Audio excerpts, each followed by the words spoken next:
Welcome and thank you for joining me for this presentation about opposing views. We will be discussing the topic of pro-life versus pro-choice. During this presentation, we will examine the core values, modal personality, and worldview of Planned Parenthood as described by one of their own medical staff employees. I will contrast their views with my own personal core values, modal personality, and worldview. Then, we'll discover similarities between pro-life and pro-choice views and seek to understand how conversations can be had peaceably between these two personal perspectives. Thanks again for tuning in, and I hope that we can learn together about these opposing views.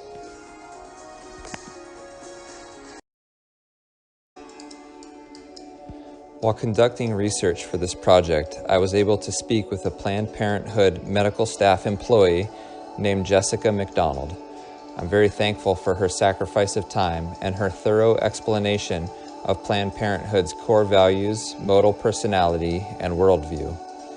Our first topic of discussion was about the organization's stance on abortion. Jessica articulated that while Planned Parenthood does provide the option of aborting a pregnancy, many people are unaware that this is not a defining attribute of the organization. She emphasized that it is very misleading when the media presents the organization as a quote-unquote abortion clinic. Jessica states it can be unfair to deem Planned Parenthood as pro-choice when the majority of what we do is provide resources for women to feel supported, provide the medical care necessary for women throughout pregnancy, while removing judgment and stigma from conversations when unplanned pregnancy occurs. It is extremely uncommon for women to enter the clinic who are cavalier regarding abortion." End quote. She continued to describe how a third option is also presented to women. It's not always a matter of abortion or continuation of pregnancy into motherhood. Adoption is always presented as an option for these women, and abundant resources are available for those who are considering. All in all, Jessica says that Planned Parenthood is pro-choice, but wished to qualify the definition. For her, it means Planned Parenthood is a judgment-free zone where information and resources are available to help pregnant women completely understand the difficulty in the decisions that must be made, and that the individual makes an informed decision. She concluded by reiterating that abortion is never suggested, implied, and never glamorized. It is never Planned Parenthood that makes the choice.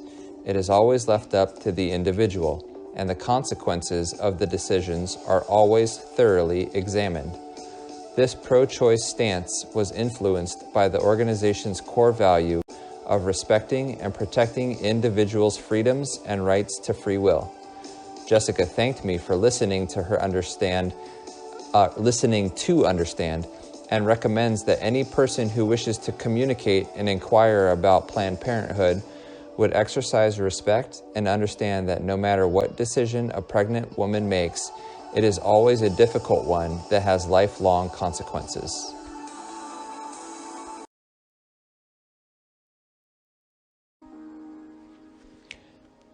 Before describing my personal core values, modal personality, and worldview, I find it necessary to provide a disclaimer in complete acknowledgement that I have never been in a position of unplanned pregnancy. My beliefs have never been personally challenged in this area where I was the one needing to make a pro-life or pro-choice decision. Both of my children were outcomes of desire to reproduce. Therefore, I understand that my foundation has never had to support the weight of these decisions and circumstances. My personal core values in the area of pro-life and pro-choice are firmly rooted in my understanding that an unborn child, a fetus, is a life. As a follower of Jesus, I will never willingly step into a decision that would end the life of another. Quite the opposite, actually. Throughout my life, I've been in situations where I have been able to influence the preservation of life. I passionately seek to help those that I know who struggle with suicidality. I also take every opportunity that I have to share the gospel with those that God places on my path because of my deep love for God's children and the extreme value that I place on life. Every child is a beautiful blessing and intentionally created by the Creator, Yahweh. It is vital that I stay rooted in this position, so I continue to not only see others as God sees them, but to treat others the way that they should be treated. When I begin to diminish the value of life, I notice that I begin to violate dignity. My modal personality has been encultured by those I've been in community with. In all honesty, my modal personality is distinguishable from my core values because I act and project in ways that are contrary to what I believe at times. Coexisting with others who do not share my religion nor personal values creates this dichotomy. When in relationship with others, I rarely share my beliefs with them without being solicited. I do this to keep peace and harmony with others, while understanding that God has blessed all individuals with free will. We each make decisions and will answer for them. Because of this, I understand that it is never my place to control or manipulate a result in another individual. I might attempt at times to influence decisions in those I love and care about by sharing truth in love. Yet I always try to keep my opinions to myself. In short, my modal personality is to live harmoniously with others in a bond of peace, while living in purity as my heart is continually transformed. My worldview is a biblical worldview where I believe and place my faith in the final authority of the written Word of God, the Holy Bible. I believe everything written in it to be absolute truth, and I attempt to live my life in a way that reflects this foundation of truth. Yet, I realize that I live in a broken world where God's will is not always accomplished, and because of this, I have grace and mercy for those in the world as they try to make sense of things and navigate brokenness to the best of their own ability.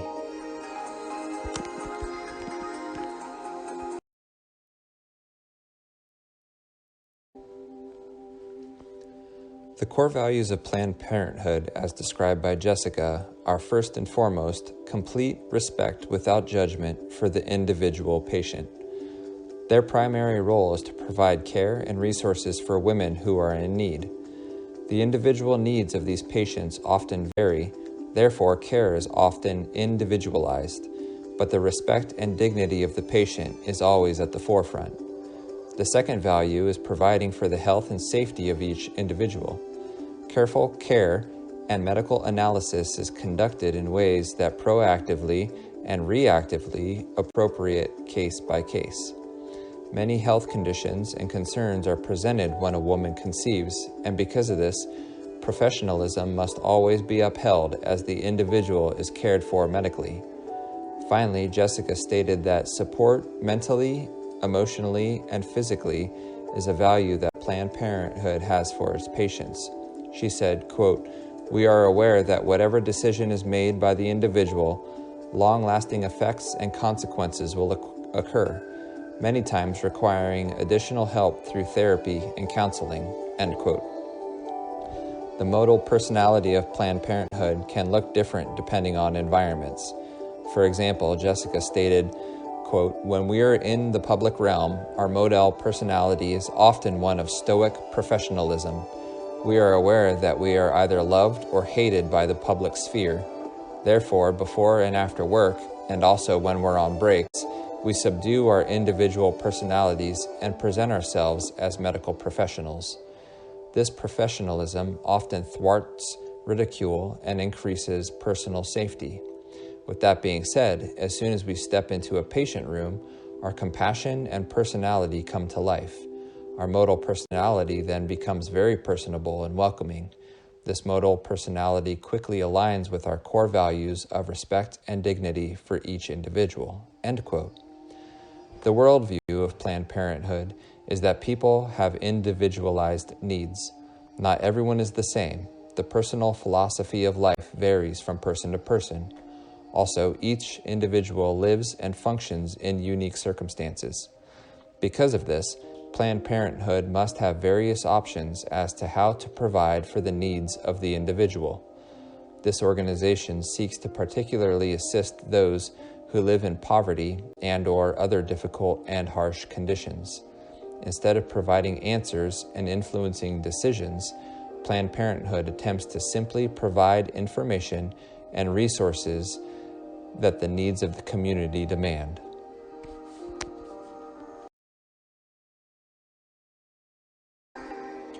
All in all, I really enjoyed the conversation I was blessed to have with Jessica. We both found that we could talk on the phone to each other for countless moments and that we were more similar than we were different. Our conversation was peaceful and harmonious. A few profound similarities between Jessica and I really caught my attention. First off, we both shared a heart of compassion for humanity. Planned Parenthood and the role that Jessica carries out is to help those in need. I believe this closely is related to the biblical standard of loving your neighbor. I'm quickly reminded of the story of the Good Samaritan, where our responsibility is to be compassionate and care for the needs of those who require assistance. One thing that Jessica stated that caused me to weep was most of the time I simply provide the shoulder that holds the head of a mourning and grieving soul. Another similarity that I noticed Jessica and I sharing was our grief over social injustice. Many of the people that Planned Parenthood assists are living in racial discrimination and tension, impoverished conditions, and lack of employment and resources. She stated, "We obviously want to be a resource of women's health, providing mammograms and other OB/GYN examinations and procedures. We want to educate individuals about safe sex and provide contraception. We want to see women deliver and become mothers. We want to see happy, functioning families. However, things in culture and society must change for this positive change to occur. The fact is, people are coming from utter brokenness, and without help in other areas of their life, there is no hope. How are they supposed to feel good about birthing and raising a child?" End quote. This argument really resonated with me and my recent pursuits of bringing help, hope, and healing to my community through giving, serving, and counseling those in despair. Lastly, a significant similarity that I recognize between our worldviews was that at the end of the day, we all have to go home and live with who we are and what we do. We all have to reconcile the fact that we cannot save the world ourselves, and that we as individuals are all contributors to both the problems and the answers. We all can do more, yet we don't always answer the call. Sitting around demonizing other camps will never provide the solution to the problems that we face. But in compassion, if we can bridge the chasm and work together, we will yield a greater result than when we are simply playing tug-of-war with the time and energy that could be saving lives and helping our communities.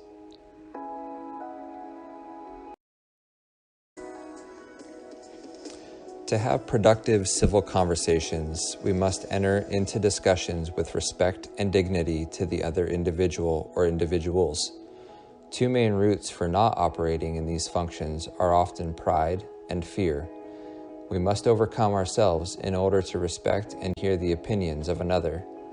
Recognizing that we all have different histories, experiences, upbringings, perspectives, gifts, abilities, and talents should provide us with the understanding that embracing this uniqueness actually provides a holistic approach to problems.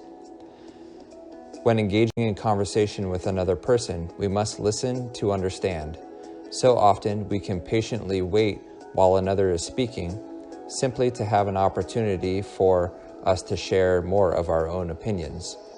Not only is this disrespectful to the other individual, but it quenches our ability to gain perspective and understanding of the issues that we face.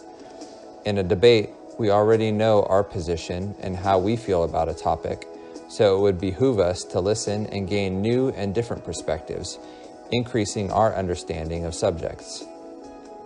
We've all fallen into judgment of others at times. This is because we all have personal brokenness. However, when a critical and judgmental spirit rises up within us, we must rebuke these thoughts and emotions, lest we should fail to grasp new learnings and perspectives. Moreover, when we judge another individual's beliefs and views, it is all revealing of our own need for transformation. It's impossible to remove a speck from another person's eye when we have a plank in our own, as stated in Matthew chapter 7. To to converse civilly, it is beneficial to find common ground. Something happens between individuals when commonality is discovered. This is where relatability and understanding occur. When we can relate to another person, our humanity is vulnerably displayed, and deeper and more intimate conversations can take place because an element of trust is established. Even with polar views on a topic, individuals can peaceably discuss and debate because they see each other in dignity. Lastly, something that can propel a civil conversation is when one party declares compassionate understanding and validity of feelings for the other. When individuals feel heard and understood, a safe place is created for continual dialogue. The opposite approach is to devalue or diminish the feelings of another individual. I'm not sure of another factor that can shut down a conversation quicker than telling someone that their feelings are wrong. Yet, identifying with and throwing a lifeline of understanding to someone who is sharing their core values and worldview can only foster deeper and more fruitful conversation. Thanks again for joining me for this presentation on opposing views. I hope you were able to take away some learnings from this. I know I learned much from my conversation with Jessica. Coexisting in peace is the only way that we will move forward as a people.